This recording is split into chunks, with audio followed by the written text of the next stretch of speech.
मैंने पोस्ट नहीं डिलीट की। पता है क्या हुआ, इंस्टाग्राम ने वो पोस्ट डिलीट कर दी, 2 दिन तक वो पोस्ट रही वहां पे, उसके बाद वो डिलीट हो गई।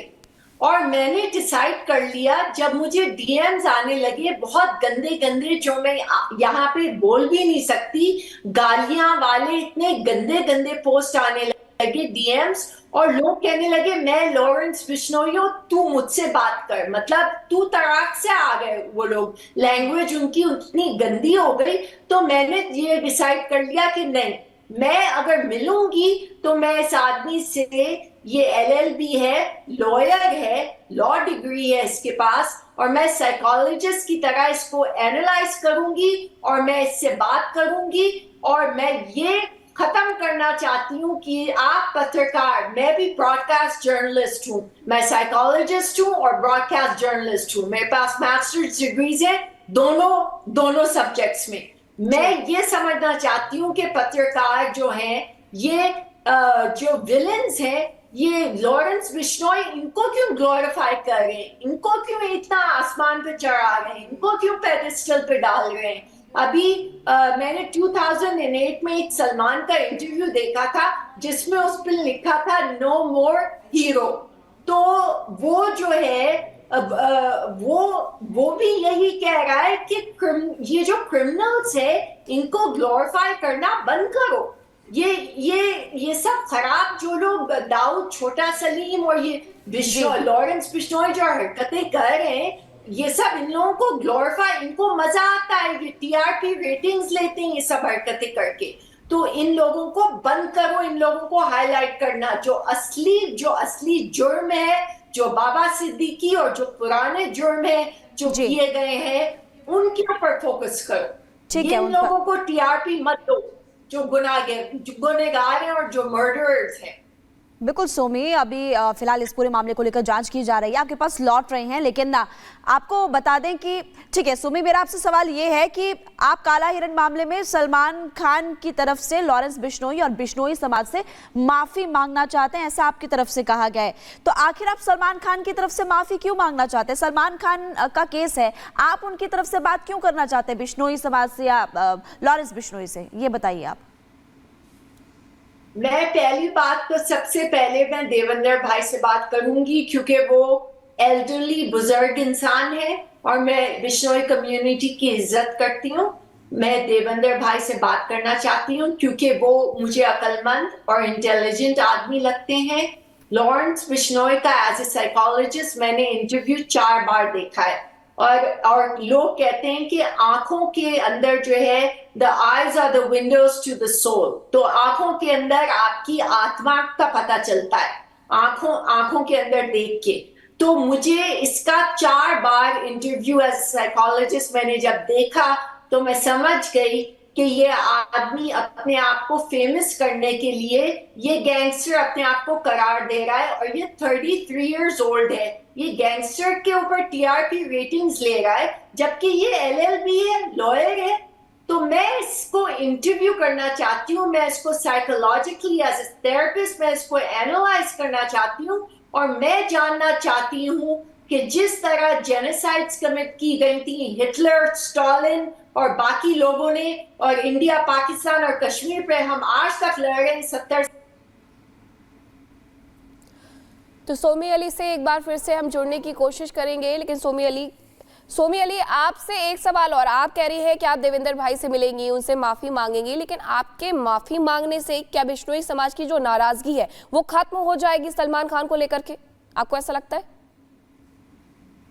मेरी यही दुआ है, यही प्रार्थना है कि खत्म हो जाए। और देखिए, जहां तक मुझे याद है, ये 1998, इस वक्त हम 2024 में हैं।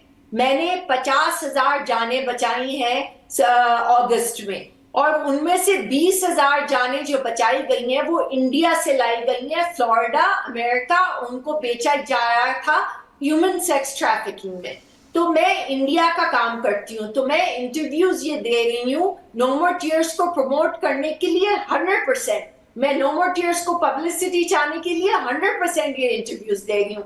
मगर मैं लॉरेंस से नहीं, मैं देवेंद्र भाई से पहले बात करूंगी। लॉरेंस का मैं थेरेप्यूटिक साइकोलॉजिकल एनालिसिस करूंगी और मैं फाइंड आउट करूंगी कि क्या चीज है जो मैंने मेंटल इंस्टीट्यूशन में अपनी मास्टर्स डिग्री हासिल करने के लिए 6 महीने क्रिमिनली इंसेन और हर तरह के डिसऑर्डर, मेंटल डिसऑर्डर लोगों के साथ काम किया है। और मैं इस आदमी को इंटरव्यू करना चाहती हूँ कि इसके दिमाग में क्या खलल है जिसकी वजह से ये अपने आप को गैंगस्टर करार देता है, क्योंकि ये बेवकूफ नहीं है, ये LLB है, ये कोई जाहिल आदमी नहीं, ये LLB है। मगर ये अपने आप को गैंगस्टर करार क्यों दे रहा है, मुझे इसके दिमाग के अंदर जाना है, उसको साइको एनालाइज करना है, उसका इंटरव्यू करना है। और उस समय मैं चाहती हूँ कि प्रेस मेरे साथ हो और मेरे साथ सिक्योरिटी हो, क्योंकि मैंने इसका इंटरव्यू 4 बार देखा है और ये इसके दिमाग में डेफिनेटली खलल है और मैं इससे बात करना चाहती हूँ और मैं इसको ठीक करना चाहती हूँ। सोमी, आपने क्योंकि इच्छा जताई है कि आप या तो मिलना चाहती या फिर ऑनलाइन माध्यम से जुड़ना चाहती, बात करना चाहती है लॉरेंस बिश्नोई से, लेकिन आप ये बताइए कि इसको लेकर के आपको कितनी उम्मीद है? क्या ऐसा पॉसिबल हो सकता है? क्या आप ऐसा कर पाएंगी? क्या आप भी पत्रकार हैं, मैं भी पत्रकार हूँ, मैं ब्रॉडकास्ट जर्नलिज्म में मेरी डिग्री है, ठीक है। आप क्या समझ सकती हैं कि मेरी और आपकी जिंदगी, जब तक हम लोग जिंदा हैं इस दुनिया में, और आपके ख्याल में हम domestic violence, murders, human trafficking, बच्चों को बेचा जाए, प्रोस्टिट्यूशन में, ये सब हम खत्म कर सकते? नहीं खत्म कर सकते, मगर हम कोशिश तो कर सकते हैं। हमने अगस्त में 50,000 जिंदगियां बचाई हैं, 17 साल में 50,000, उनमें से 20,000 औरतें, बच्चे इंडिया से लाए गए हैं यहाँ पे अमेरिका में। तो इंडिया वालों को मैं इसलिए चाह रही हूँ कि नो मोर टीयर्स की पब्लिसिटी हो। मुझे ना सलमान से कुछ लेना देना है, ना उसकी फैमिली से कुछ लेना देना है। मेरी दुआएं और मेरी प्रार्थना है कि उनको शांति मिले, उनको सुकून मिले, उनको पीस ऑफ माइंड मिले। और ये सब मर्डर्स जो ये जो लॉरेंस बिश्नोई ये जो मर्डर का ये जो धमकी दे रहा है बेवकूफी वाली, ये इससे मैं बात करके आराम से, शांति से, कामली इससे मैं बात करके मैं इसको एनालाइज और इसको थेरेपी दे सकती हूँ, क्योंकि मैं इसमें मैंने डिग्रीज हासिल की है, मैंने इसमें काम किया है, मेरा काम ही यही है। मैं विक्टिम्स के साथ 24 घंटे बहुत अच्छी बात है, आपने बहुत अच्छा काम किया, ह्यूमन ट्रैफिकिंग से उन लोगों को बचाया, 50,000 जो आप संख्या बता रही हैं। लेकिन सवाल यहाँ पर ये भी खड़ा हो जाता है कि सलमान खान जब फिल्म की शूटिंग कर रहे थे, काला हिरण मामले में जो ये कुछ हुआ उसके बारे में वो कहते हैं कि धार्मिक मान्यताएं क्या थी उन्हें नहीं पता। लेकिन क्या ये कह करके बचा जा सकता है कि धार्मिक मान्यताएं क्या थी, मेरे को जानकारी नहीं थी, मुझे जानकारी नहीं थी? वो बच सकते हैं ये कह के, जब उन्हें पता है कि आज उसकी धार्मिक मान्यताएं क्या है? माफी भी तो मांग सकते हैं आगे आकर के।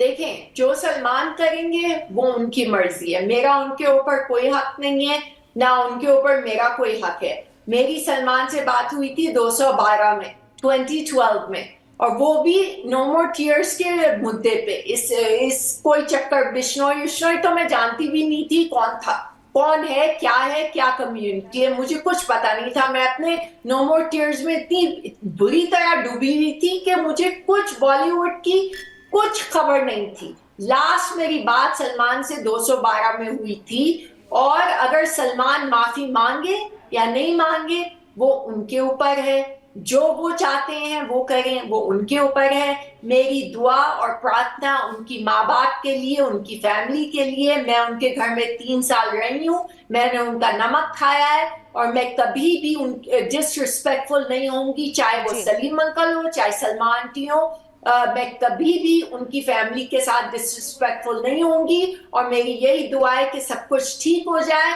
मगर मैं अपनी तरफ से जो मैं कर सकती हूँ, जो भी मैं कर सकती हूँ मैं करूंगी, और मैं अभी भी इस बात पे कायम रहूंगी कि 1998 में सलमान को ये बात नहीं पता थी कि वो जो ब्लैक बक है वो बिश्नोई कम्युनिटी उसको वर्शिप करती है और वो उनका भगवान है। सलमान को इसकी नॉलेज नहीं थी बिल्कुल, ये मुझे यकीन के साथ मैं ये कह सकती हूँ आपको। ठीक है सोमी, आप ये बताइए कि आप अभी फिल्मों से दूर हैं और मियामी में आप अभी क्या कर रही हैं?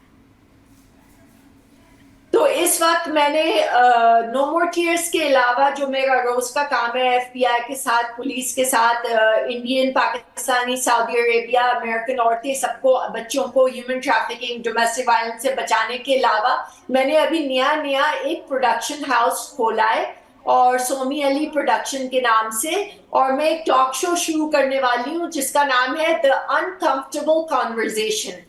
तो अभी वो उसमें मैं बिजी हूँ और मैं शॉर्ट फिल्म्स बना रही हूँ उन मुद्दों पे जिन मुद्दों पे लोग बात करने से घबराते हैं। जैसे मॉनसून वेडिंग आपने देखी होगी, एक ही फिल्म है हिंदी सिनेमा में जिसमें चिल्ड्रन की सेक्सुअल अब्यूज एड्रेस की गई है। आपको याद होगी उसमें शिफाली शाह ने बहुत जबरदस्त काम किया था, नसीर उस फिल्म में थे, उन्होंने बहुत अच्छा काम किया था। मॉनसून वेडिंग एक ही फिल्म है जिसमें सेक्सुअल अब्यूज ऑफ चिल्ड्रन जो है एड्रेस हुई है, और दो फिल्में रेप पे एड्रेस हुई है। एक इंसाफ का तराजू, जीनत जो मेरी दोस्त है और मैं उनकी बहुत इज्जत करती हूँ, उनके साथ, और एक फिल्म थी घर जो NNCP प्रोडक्शंस की फिल्म थी, अगर आपको याद हो, विनोद मेहरा और रेखा के साथ। तो उसके अलावा हम लोग ये जो अनकंफर्टेबल जो टॉपिक्स है, domestic violence, children sexual abuse, human trafficking, आपको पता है बांग्लादेश और इंडिया सबसे बड़ा है ह्यूमन ट्रैफिकिंग ऑफ चिल्ड्रन में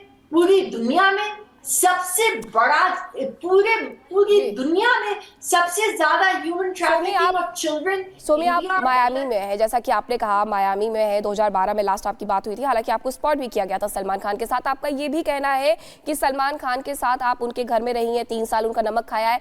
आप ये सलमान खान के लिए करना चाहती हैं या फिर आप जैसा कह रही है कि साइकोलॉजिकली असिस्ट करना चाहती हैं और उससे शायद वो बिश्नोई, आपकी लॉरेंस बिश्नोई आपकी बात सुन ले? लेकिन सलमान खान को भी तो इस बारे में जानकारी थी ना, तो सलमान खान क्यों नहीं आके आए?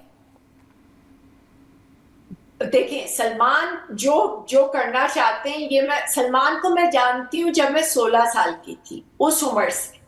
तो और मैं सलमान के साथ 9 साल रिलेशनशिप में रही। तो सलमान जो करना चाहते हैं वो करते हैं, उनका माइंड कोई नहीं बदल सकता सिवाय उनके मम्मी डैडी के। वो अपनी माँ बाप की बहुत इज्जत करते हैं और वो अपने माँ बाप की बात बहुत सुनते हैं, ये मुझे पता है। बाकी कोई भी उनको कुछ भी बोल दे, चाहे मैं भी उनको कोई एडवाइस दे दूं, मुझे तो वो बहुत ही बच्ची समझते थे, मैं 16 साल की थी उस समय। मगर ये है कि उनकी मर्जी है, अगर उनको नहीं अपोलोजाइज करना है, नहीं करेंगे, करना है करेंगे। मैं तो राजस्थान जाऊंगी क्योंकि मेरी पूरी दुनिया में सबसे पसंदीदा जगह राजस्थान है। मैं उनके टेंपल में भी जाऊंगी, वहां पूजा भी करूंगी, थोड़ी सी डोनेशन जो मेरी हैसियत है वो भी मैं उस हिसाब से दूंगी। ये मेरा उनसे वादा है देवेंद्र भाई से, वो मैं पूरा करूंगी। अगर मुझे यानी कि आप मिलेंगी, अपनी तरफ से आप कोशिश करने वाली हैं, और अगर ये